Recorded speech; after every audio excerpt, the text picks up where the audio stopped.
You are the wizard. Introduction. You didn't find this message by accident. It found you, not because of an algorithm, not because someone shared a link, but because your soul whispered, long before this moment.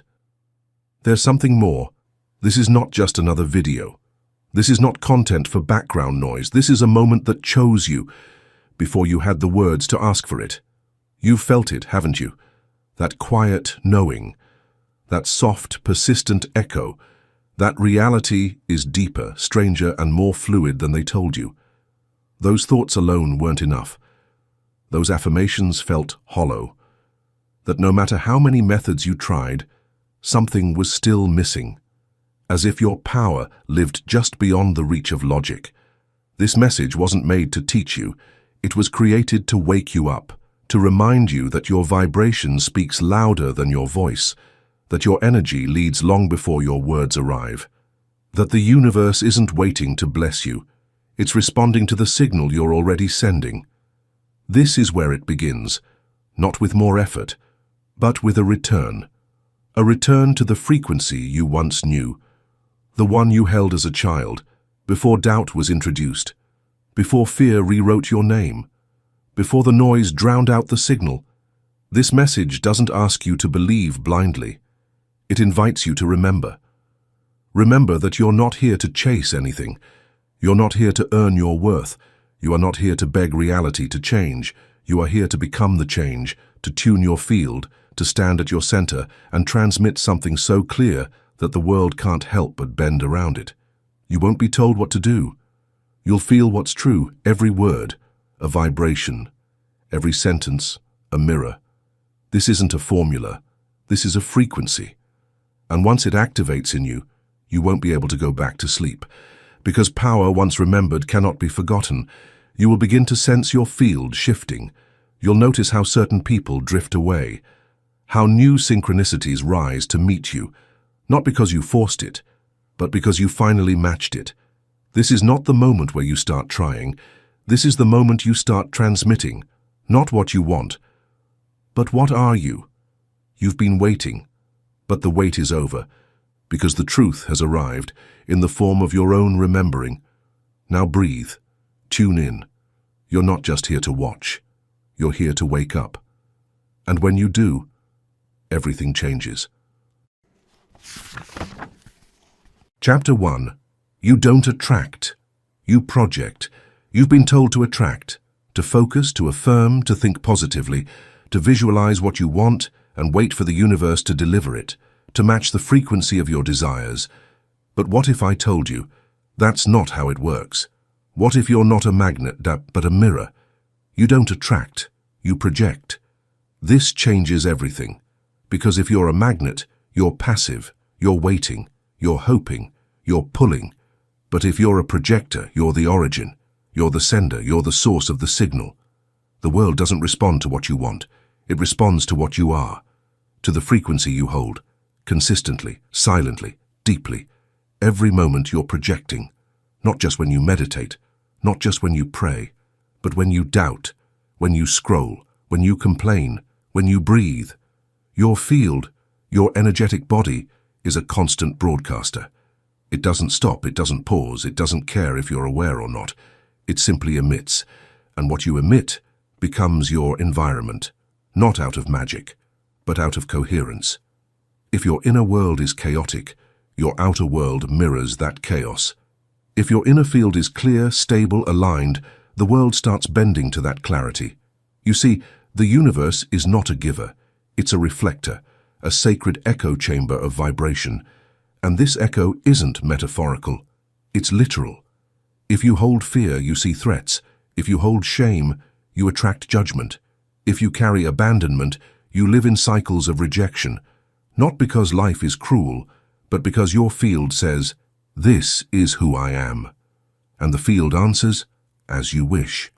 You may think you're saying, "I want abundance." But if your vibration says, "I lack, I fear, I doubt," that's what will shape your world, because the field doesn't respond to words. It responds to identity, to resonate. This is why affirmations often fail, because you're saying what you don't yet believe, And the universe doesn't respond to repetition. It responds to embodiment. Imagine a speaker blasting a clear signal, that's your soul. But if the speaker is wrapped in layers of noise, static, fear and confusion, what reaches the world is not the pure tone, it's a distortion. And reality reflects that distortion back at you. Not as punishment, not as a failure, as feedback. Everything you see is feedback, every closed door, every opportunity, every conflict. It's not happening to you, it's being projected from you. So the work isn't to try harder.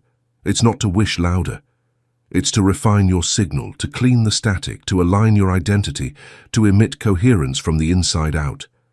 Because once you do that, the field can't help but respond. Not because you forced it, not because you earned it, but because energy obeys clarity. This is why affirmations often fail.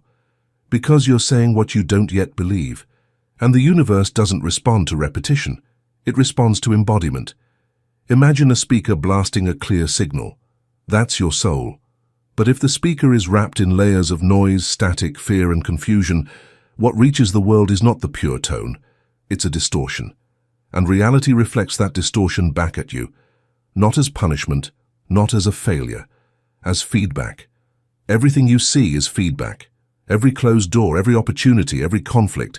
It's not happening to you. It's being projected from you. So the work isn't to try harder. It's not to wish louder. It's to refine your signal, to clean the static, to align your identity, to emit coherence from the inside out. Because once you do that, the field can't help but respond. Not because you forced it, not because you earned it, but because energy obeys clarity.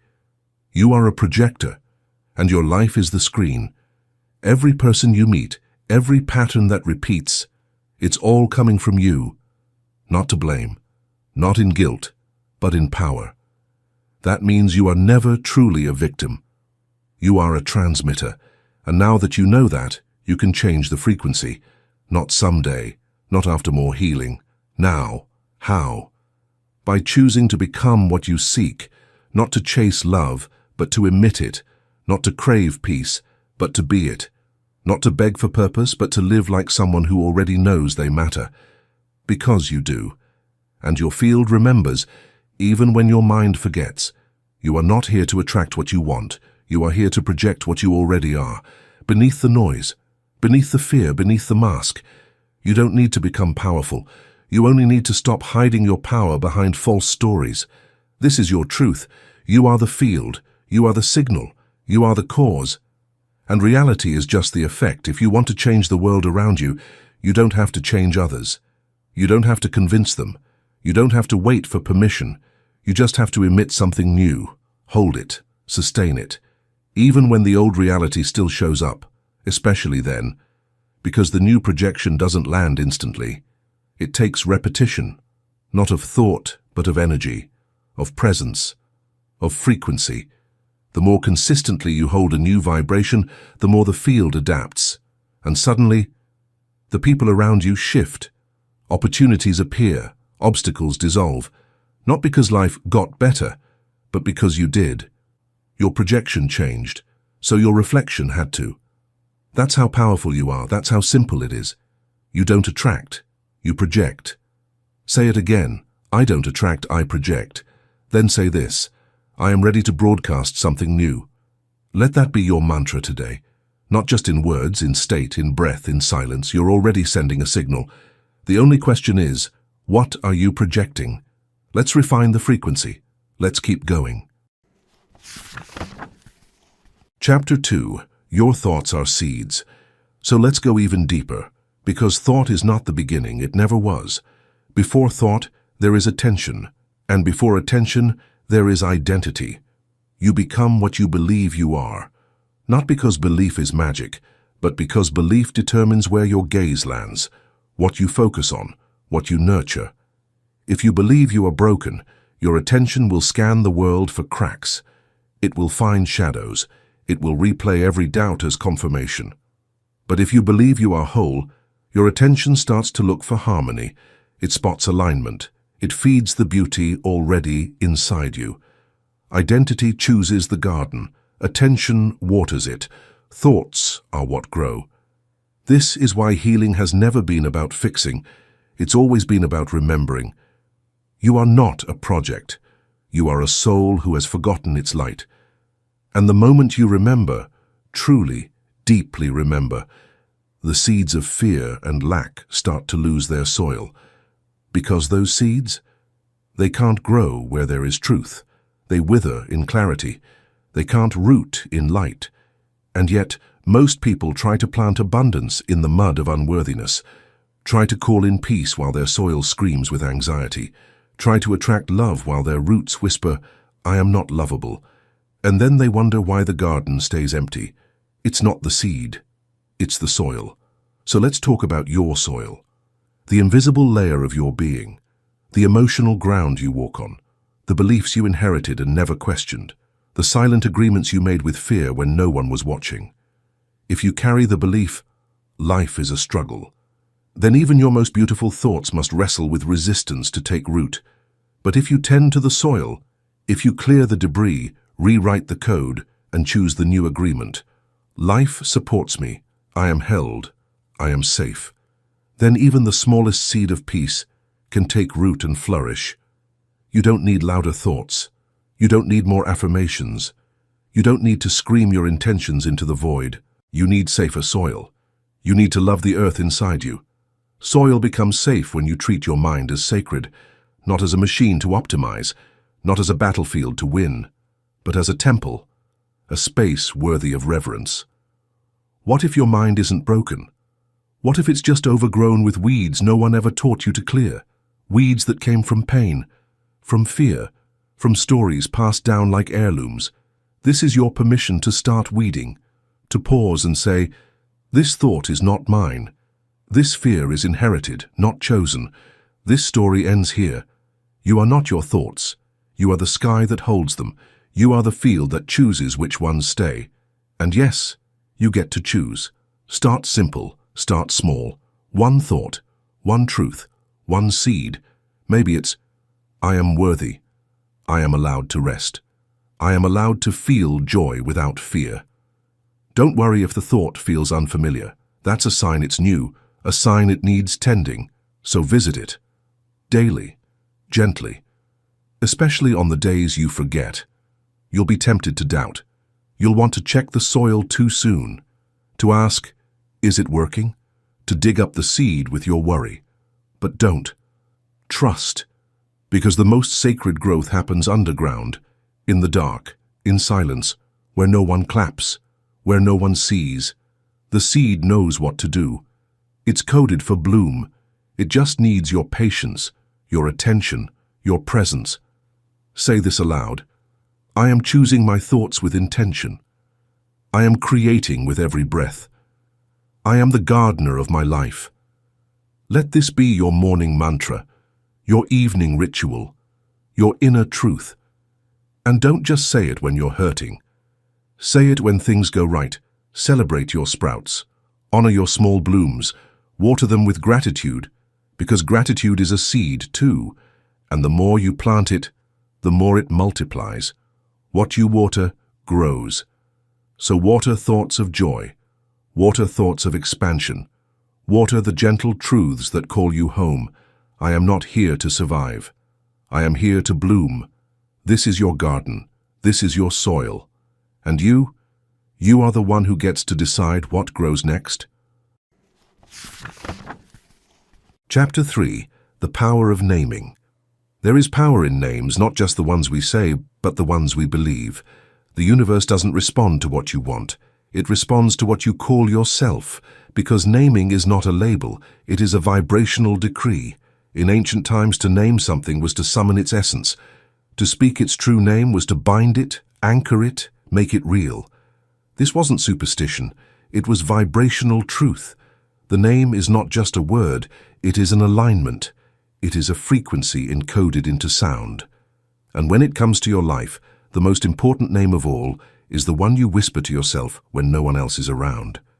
Because that name, that identity, becomes your field. It becomes the signature energy that the universe reflects. When you say, I am tired, I am broken, I am unlucky, you are not just venting, you are casting. You are tuning your signal to the limitation. You are unconsciously instructing the field, this is what to echo. But here's the deeper truth. You are not those things. You are not your exhaustion. You are not your pain. You are not your past. You are what you choose to name yourself today. Every day you wake up, the universe asks you one question. Who are you? And every thought you think, every belief you hold, every word you speak, that's your answer. And the field listens, not with ears, but with vibration. So when you keep saying, I'm just anxious, I always mess this up, I can't handle more. The universe doesn't judge you, it reflects you. It says, as you wish, and sends situations that reinforce the identity you've declared. But here's the magic. You can change your name, at any time, at any moment. You can rename your identity. You can rename your experience. This is not about faking. It's not about pretending to be happy or powerful or confident. It's about choosing words that are true enough to stretch you. Maybe you're not yet peaceful, but you can say, I am remembering peace. Maybe you still feel fear, but you can say, I am becoming more fearless. Maybe you don't feel powerful, but you can still declare, I am learning to live from my center. The name doesn't have to be perfect, it just has to be intentional, because language shapes vibration, and vibration shapes reality. Every name you speak is a seed. Every declaration is an invitation. And when that invitation is held long enough, the field answers. We've been trained to use words carelessly, to say things like, I'm dying of stress, I'm such a mess, I'm bad at this, without realizing that every one of those phrases is a script, and scripts become stories, and stories become identities, and identities create frequency. But what happens when you say, I am growing, I am healing, I am remembering? Your story shifts, your signal sharpens, your life begins to match the new script. Because everything is language. Even the silent names we carry in our breath, the ones passed down, the ones absorbed from childhood, the ones never questioned, names like the responsible one, the failure, the anxious one, the one who never gets it right. You didn't choose those names, but you've been living as if they are true, and now you are invited to release them, to retire the names that never belong to you, to stop echoing what others projected. You get to start fresh. You get to speak a new name in your field. But to do that, you must slow down. You must listen to the names you speak without thought, to the labels you wear without consent. Pay attention to how you describe yourself, even in jest, even sarcastically, because the universe doesn't speak sarcasm. It speaks vibration. It feels like what's underneath your words, so say it with intention. I am clarity. I am enough. I am free. Even if part of you doubts it, especially if part of you doubts it, because repetition reprograms reality, and language leads energy. You don't need anyone to agree. You don't need validation. You just need coherence between your name and your energy. That is what creates power. And when you choose to name yourself from your soul, not your fear, not your pain, everything begins to change. Say this, I name myself with love. I name myself in alignment with my truth. I name myself as a creator, not a victim. I name myself as light. I name myself as safe. Repeat it until the old names lose their power, until your body starts to believe it, until your vibration changes, how you walk through the world. Because the field is always listening. Not for your wishes, but for your identity. So today, I invite you, choose a new name. Write it, say it, live it. Let it ring through your cells like a song. Not because it's trendy, because it's true. Your past does not define you. Your pain does not name you. Your potential is not a fantasy. It is simply waiting for a name to respond to. The moment you declare, I am this now, you send a new frequency into the field, and reality shifts. Because you don't get what you want. You get what you call yourself. So, what name are you choosing today? Chapter 4. The body is a temple of resonance. You are not just energy. You are energy made flesh. Your body is not a machine. It is not just biology. It is a temple, a sacred, vibrating sanctuary where every frequency you hold is stored, echoed, and transmitted. Most people live disconnected from the temple. They live in the mind, in thoughts, in loops. But the body never lies. The body remembers. It stores every fear you didn't process, every truth you swallowed, every desire you suppressed. You think you've moved on, but your body keeps the vibration. It becomes tense. It becomes painful. It becomes illness, fatigue, anxiety, not as punishment, but as a message. The body is not betraying you. It is speaking to you. It's saying, this emotion was too big. This truth wasn't safe to express.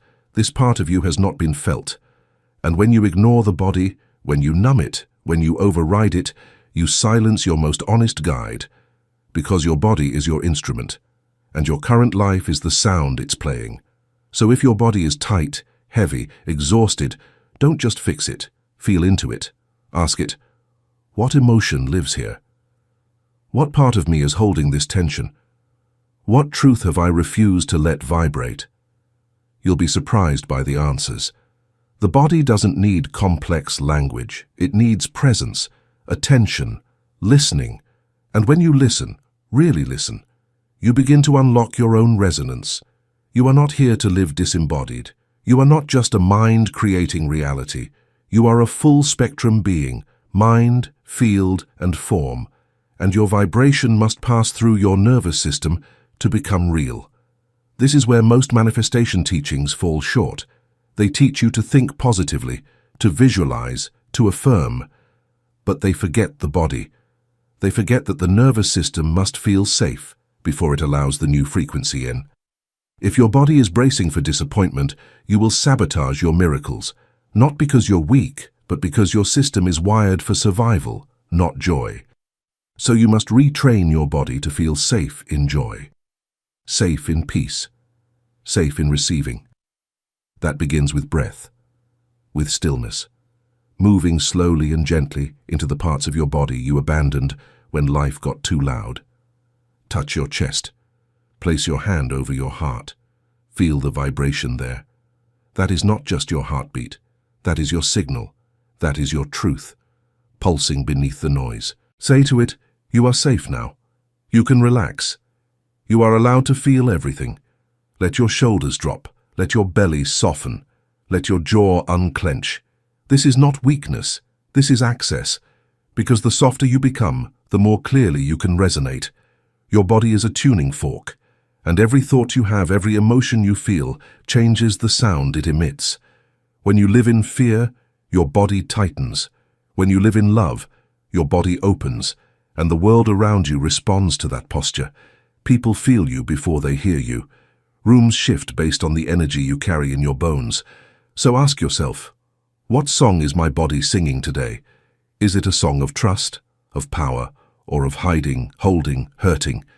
You get to change the song. Not by force, but by feeling, by breathing, by moving the energy instead of burying it.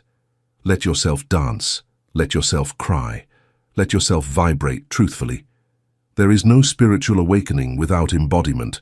There is no higher self that floats above your pain. There is only integration, the holy act of letting light live in your cells, not just in your thoughts. So, from this day forward, honor your temple. Care for your vessel. Not just to be healthy, but to be clear, to be coherent. Because when your body is in alignment, your manifestation power multiplies. The field trusts clarity, and the clearest signal comes from a being who lives in peace with their body. So stretch, move, touch, breathe, listen. Your body is not a cage, it is a cathedral. And when you treat it like one, life starts to echo your truth with precision. This is your invitation.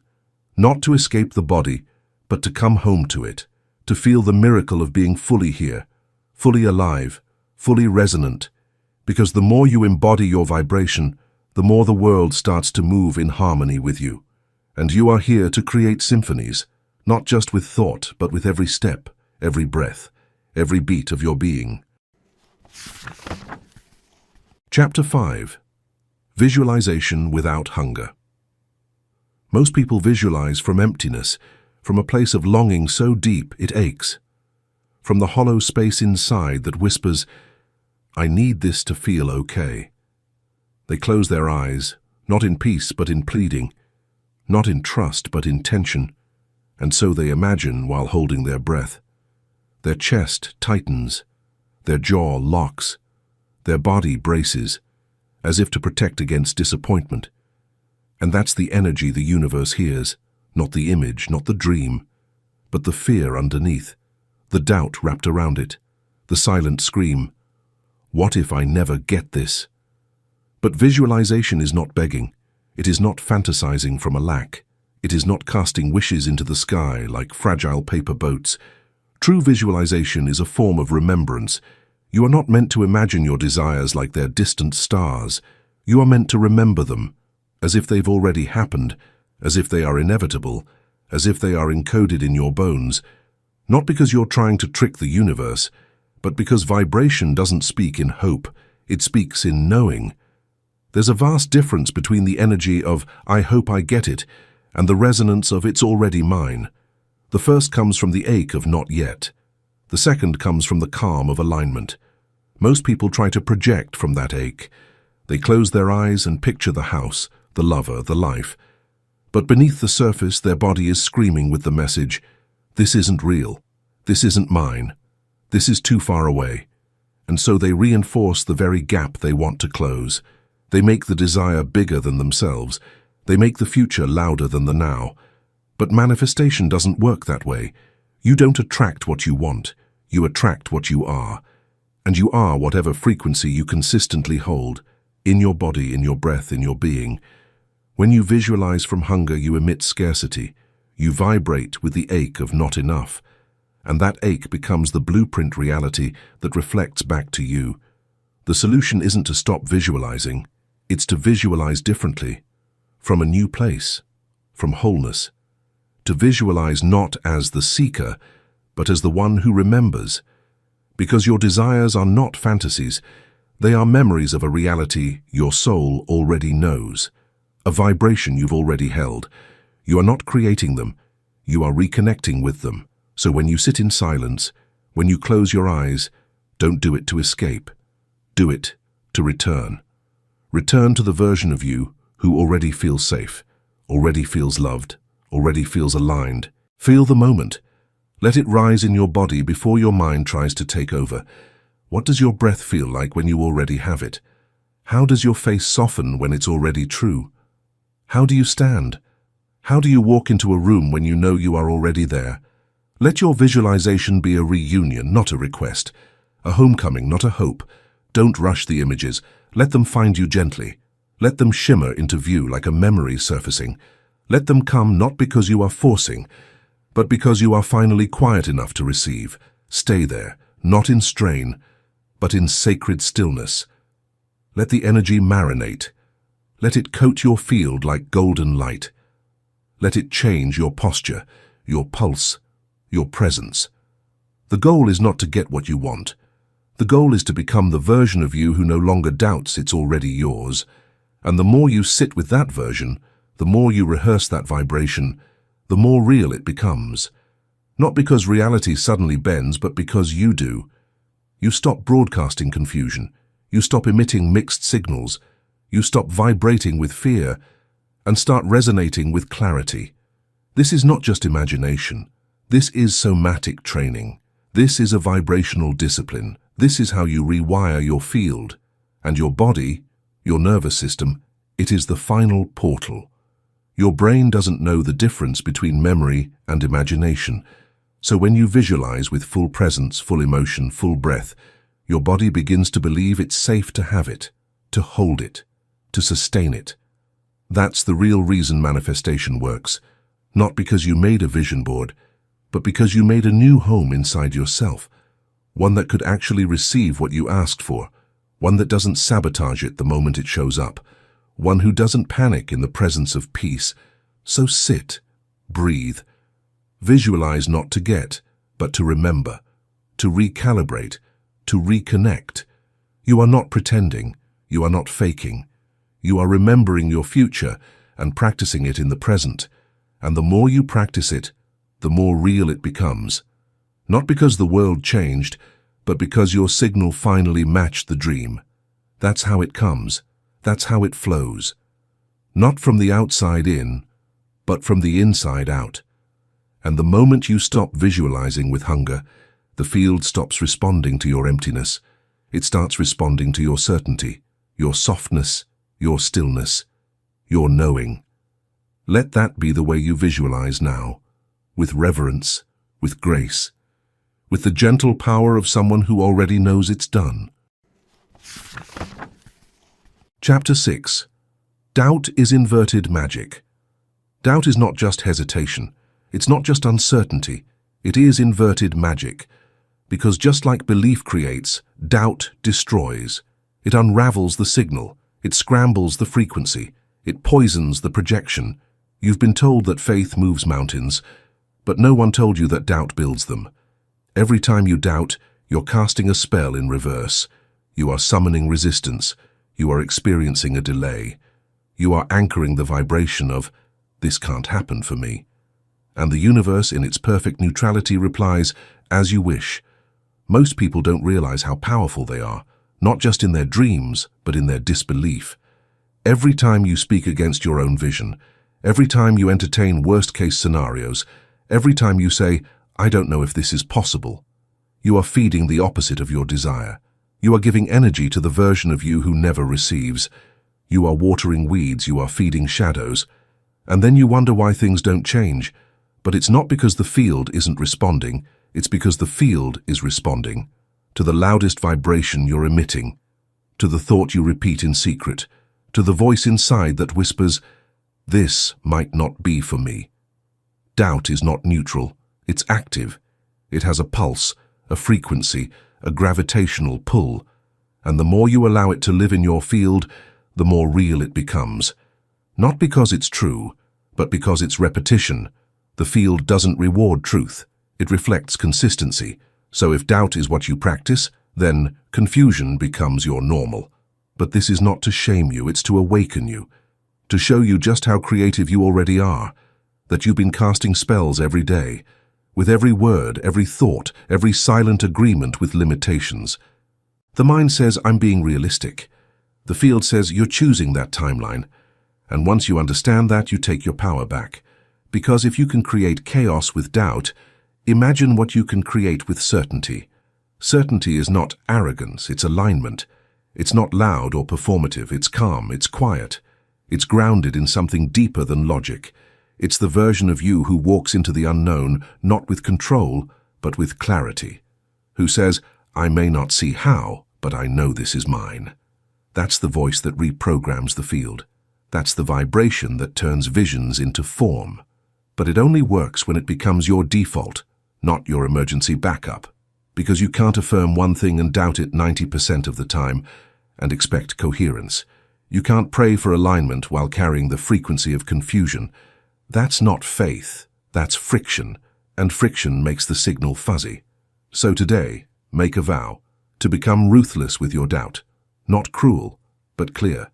To stop indulging the narratives that shrink you, to stop worshipping logic over intuition, to stop using your energy to build what you don't want. Because that's all the doubt is, misused creative power. You've never been powerless. You've just been powerful in the wrong direction. So catch the doubt when it rises, not with fear, but with awareness. Say to it, "I see you. I know why you're here. You're trying to protect me from disappointment, but I don't need that anymore." Then redirect, not with force, but with softness, because the opposite of doubt is not certainty, it's trust. And trust is a frequency. It's a vibration of being held, even when the path is unclear. When you trust the field, you stop checking the clock. You stop asking, "Where is it?" You start saying, "I know it's near, I know it's moving, and I am moving with it." This is the work, to become a frequency match for the life that is already echoing back toward you. To replace doubt with devotion. Not blind hope, but sacred calibration. To stop giving your magic to the version of you who's afraid, and give it to the one who remembers, the one who has already arrived, the one who doesn't question if, but breathes in the truth of when. That is your power, and that is your invitation. Use your magic well, because it's always working. The only question is, in what direction? Chapter 7. Emotion is the command. Thoughts are not the creators, they are the messengers, but emotion is the command. Your feelings are not side effects, they are not noise, they are not distractions on the path, they are the path. They are the voltage behind every intention, the amplifier is behind every signal. What do you feel most consistently becomes the blueprint of your field, not what you say you want, not what you write in a journal once a week, but what you feel, in your body, in your bones, in your breath. That's the true vibration. That's what the universe reads. Most people don't manifest what they want. They manifest what they feel safe holding. And the truth is, most people are addicted to emotions that contradict their desires. They say they want peace, but their body is wired for urgency. They say they want love, but their nervous system expects abandonment. They say they want expansion, but their field is soaked in the fear of visibility. And so the universe responds to the louder signal, not the dream, but the emotion beneath it, because emotion doesn't lie. It is raw. It is real. It bypasses intellect. It speaks the truth your mouth may never say. This is why affirmations often fall flat, why vision boards fade, why intentions evaporate. Because without emotion, they are empty. Without embodiment, they are static. But when your emotion and your vision align, you become a force the universe cannot ignore. Emotion gives depth to your projection. It gives texture to your vibration. It says, "This is not just a thought. This is what I live. This is who I am." Your body is an emotional transmitter. It pulses out the vibration of your dominant feelings all day long, not just in your words, in how you walk, how do you exhale, how do you move through space. So the question becomes, what emotion are you rehearsing? What emotional tone do you keep coming back to, even in silence, even unconsciously? Because that is what you're broadcasting, and that is what the field is mirroring. This doesn't mean you have to feel joy 24/7. That's not real. This isn't about spiritual bypassing. It's about emotional integrity, feeling your truth and choosing which emotions to let lead. You can feel sadness and still lead with love. You can feel fear and still choose courage. But the emotion you inhabit most deeply, that's the one that sets your trajectory. So let yourself feel. Let the tears come. Let the anger rise. Let the ache surface. Don't run. Don't numb. Don't spiritualize it away. Emotion must move. It must breathe. It must complete its cycle. Because when you suppress it, it doesn't disappear. It distorts. It becomes an illness. It becomes resistance. It becomes static in your signal. But when you feel it, fully, openly, honestly, it transforms. It flows. It releases. And when you release what doesn't serve, you create space for emotions that do. Emotions that match your vision. Emotions that align with the life you're calling in. Gratitude, peace, confidence, joy. These are not just positive vibes. They are keys. They are codes. They tell the universe, I am ready. I can hold this. This is who I am now. Emotion is not weakness, it is power in motion. It is the pulse of your magnetism. So feel with intention, not to indulge, but to inform, to realign, to retune your field. Let emotion be your teacher, not your jailer. Let it guide you back to your truth. When emotion flows cleanly, you become clear. You become magnetic. You become sovereign. So stop fearing your feelings. Stop shaming your tears. Stop numbing your heart. Your emotions are sacred messengers. Each one says, this is where your energy lives, this is what you've been carrying. And you get to choose. Not what shows up, but what stays, what lingers, what leads. This is your emotional sovereignty, your ability to feel everything, and choose what fuels your future. Say this: I feel what is true. I release what is heavy. I hold what is aligned. Let that be your rhythm, your mantra, your frequency. Because the most powerful version of you is not the one who avoids emotion, but the one who wields it, the one who channels it, the one who knows. Emotion is the command, and I am the one who decides what I'm commanding. Chapter 8. Ordering without praying. You were taught to ask, to kneel, to whisper your desires into the silence and hope they were heard. You were taught that wanting too much made you ungrateful, that asking for more meant you were greedy, that you had to prove your worth before you were allowed to receive. But you are not here to beg for your desires. You are here to order them into form, not like a customer in a restaurant, timidly hoping for the chef's approval, but like a sovereign speaking clearly into the architecture of energy. You were not born to plead. You were born to proclaim. Because the universe does not respond to desperation, it does not respond to begging, it does not reward the loudest voice or the longest prayer. It responds to frequency, to the signal you hold, to the emotion that underlies your words, to the resonance that follows you like a scent, whether you are speaking or silent. When you pray from fear, your field broadcasts lack. When you ask from a place of need, your energy screams absence.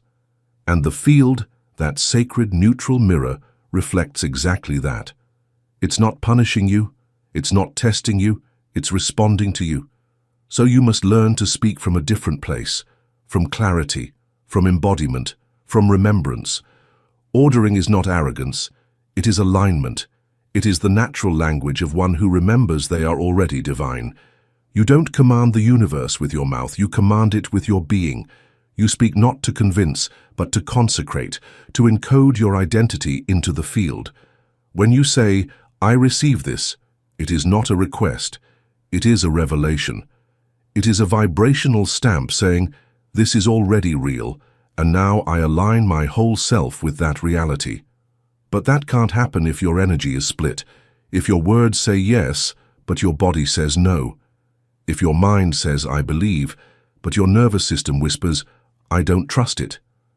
This is why prayer alone doesn't always work, because it's not the words that matter, it's the coherence beneath them. Coherence is when your thought, your emotion, your posture, and your breath, they are all saying the same thing. That is when the field listens. That is when reality bends. You don't need to scream to be heard by the universe. You just need to resonate clearly. Because energy does not follow noise. It follows the truth. So speak from the part of you that doesn't question anymore. Not because you know every step, but because you know who you are. You are not the beggar. You are the embodiment. You are not praying for scraps. You are returning to your inheritance. This is not about being loud. It's about being certain. You're not ordering from a place of entitlement. You're ordering from a place of alignment. When you stand in the center of your being and say, this is mine, the field begins rearranging, not because it's reacting, because it's responding to the clarity of your frequency, to the sound of your soul finally singing one coherent note. So let go of begging. Let go of hoping someone's listening. Let go of the belief that you must prove yourself worthy. You were worthy before you were born. Now your only job it is to remember that. And when you remember, you don't need to ask. You simply speak. You embody. You order. And it is done. But what does ordering feel like? It feels like stillness, like peace in your bones, like knowing you don't have to chase or convince or grasp. It feels like exhaling. It feels like standing tall, not because you need attention, but because you know the throne is already yours. It feels like trust without evidence, like calm before the storm, like smiling before anything has arrived, because you know the arrival is inevitable. And when doubt arises, as it sometimes will, you don't argue with it. You don't panic. You simply return to the order. You say, I've already spoken this into form. There's nothing more to fix. Now I stay aligned. And that's the key. Staying aligned after you've ordered. Not obsessing. Not checking the clock. Not micromanaging the miracle. Because ordering without trust is still fear. And fear distorts the field. So order once, and then become the version of you who expects it, who aligns with it, who lives like it's already done. Not to prove anything, but to match the vibration you've claimed. This is advanced creation. This is energetic elegance. This is spiritual precision. No more shouting into the sky. No more spiritual begging. No more, if it's meant to be. You are not a maybe. You are not a condition. You are not a cosmic question mark. You are a living command, a walking declaration, a breathing vibration of yes. So speak like it, move like it, breathe like it. You are not just allowed to order your desires, you are required to if you want to live aligned. Say it again. Say it until your cells remember, I am not here to ask, I am here to command. I am not here to beg, I am here to embody. I am not waiting for the universe to say yes, the universe is waiting for me to. And so it is. Chapter 9. Identity is the frequency. You can do the affirmations, you can set the intentions, you can visualize and journal and meditate until the sun rises. But if your identity doesn't change, nothing will. Because identity is the frequency. It's the root note your field plays beneath all your words. You are not creating from what you want. You are creating from who you believe you are. And that belief, that silent, constant assumption of self, is the architect of your reality. Everything in your life right now, the love, the chaos, the money, the struggle, the miracles, all of it is shaped by the identity you carry at your core, not the one you posted, not the one you speak when you're trying to stay positive, the one you embody in stillness, the one you hold in your breath when you're alone, the one you slip into without thinking. That is the frequency. That is what the universe listens to. And that is what must evolve if you want your life to transform. Because every intention that doesn't match your identity is rejected by your field, not as punishment, but as a misalignment. If you believe deep down that you're not enough, no affirmation can override that until it becomes a part of you. Until your nervous system says, this is safe, this is true, this is who I am now. This is why change isn't about doing more. It's about becoming different. Not in your essence, that is eternal, but in your energetic posture, in your foundational belief of self. If your identity is still wrapped in victimhood, you will continue creating scenarios where life happens to you. If your identity is grounded in power, you will start shaping life from the inside out. So ask yourself, with ruthless love, who am I being? Really? Not just when I'm inspired, but when I'm disappointed. Not just when things are flowing, but when they're not. Because that version of you, the one you default to, that's the identity creating your current reality. And if you want to shift the outer world, you must first shift the inner answer to the question, who am I? Start there, not with tasks, not with techniques, with the internal frequency of self. Say it, I am a creator. I am magnetic. I am worthy without needing to prove. I am the one who receives with ease. Not because it's trendy, because it's true. Because the version of you who lives that way already exists. You're not inventing her. You're activating her. And when you activate that version, everything else adjusts. People shift, opportunities appear, patterns dissolve. Because reality must respond to the dominant identity in your field. This is not metaphysics. This is energetic law. So if your identity says, I struggle, then abundance becomes elusive. If your identity says, I always get left, then love keeps vanishing. If your identity says, I can't handle success, then your nervous system will reject every win you call in. But if your identity says, I am safe in expansion, I am supported by life, I am a match for miracles, then your field starts building a new reality based on that foundation. And it's not instant, but it is inevitable.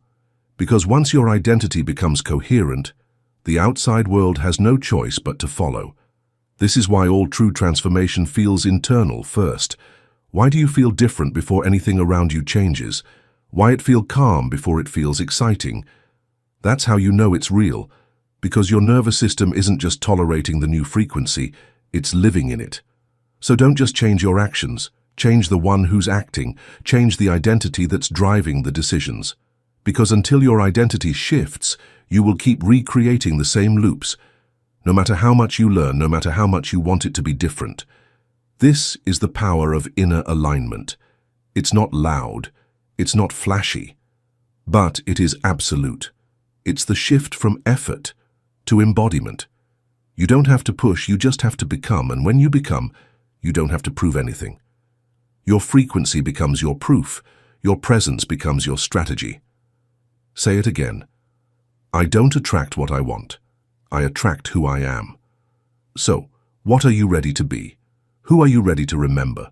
What identity are you ready to finally own? Not because you're broken, but because your soul is calling you into congruence, into clarity, into coherence. Because once your identity is clear, everything else is just logistics. Final thoughts. This is not the end. This is not the end. This is the beginning. Because now you remember. You remember that the power was never outside of you, not in a guru, not in a book, not in a method, but in your breath, your awareness, your willingness to look inward and see clearly. This journey wasn't about becoming something new. It was about uncovering what was always there, beneath the doubt, beneath the programming, beneath the old stories. You were never lost. You were just distant from your own field. But now the gap is closed. Now you feel it. The truth vibrating through your bones. You are the energy. You are the cause. You are the beginning point of all manifestation. And with that, remembering, everything starts to shift. You don't wait for the miracle. You become the space where miracles happen. You don't wait for love. You become the frequency that attracts love effortlessly. You don't chase success, you resonate with it until it must arrive. This is not the end, this is the reintegration, the activation, the return to your field, to your clarity, to your quiet, unwavering center. The you who trusts, the you who allows, the you who no longer abandons yourself for the illusion of safety. That version of you isn't someday. That version of you is now. And your only job from here on out is to live as her, to think like her, to move as her, to feel into the world with the openness of someone who no longer doubts that everything is always working for you. Because it is. Even the detours, even the moments that didn't make sense, even the delays, they weren't punishments. There were pauses designed to help you remember that your true power was never in the external. It was in your vibration. So yes, you will still have moments. You will forget. You will fall back into the loop. You will question. You will feel human. But now you know how to return. And the return gets faster every time. That is mastery. Not never falling. But falling and knowing exactly how to rise as energy. You are not starting from scratch. You are starting from memory. And memory is magnetic. So keep going, keep feeling, keep refining, keep remembering. Let your energy speak louder than your doubts. Let your field lead the way before your words ever do. Let your presence be the proof, because when you live like this, the world cannot help but rearrange. You become a living signal, a living mirror, a living command, and everything you desire, it's already on the way, not because you forced it, but because you finally remembered how to receive it. This is not the end. This is the moment you say, I'm ready. I remember. I am. And so it is.